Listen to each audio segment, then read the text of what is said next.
जी हम मौजूद हैं ठोकर नियाज बेग में, जहाँ पे महकमा एक्साइज ने नाका लगाया हुआ। हर आने वाली गाड़ी को चेक करके उसको जाने दिया जा रहा है। ये देखा जा रहा है कि इस गाड़ी के टोकन और कागजात मुकम्मल हैं।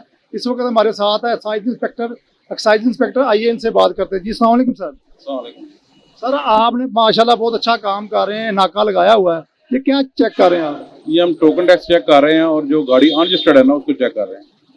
जिसका नंबर नहीं लगा, टोकन टैक्स शॉर्ट है जिसका, वो गाड़ी चेक कर रहे हैं।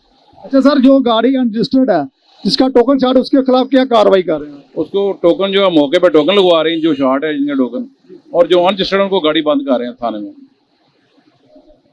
जी जैसा कि आपने सुना कि इंस्पेक्टर साहब का कहना है कि जो गाड़ी का टोकन शॉर्ट है, कागजात शॉर्ट, उसको मौके पे जुर्माना किया जा रहा है और मौके पे टोकन लगाया जा रहा है। कैमरा टीम के साथ अली सिंधु, PNG न्यूज़, लाहौर।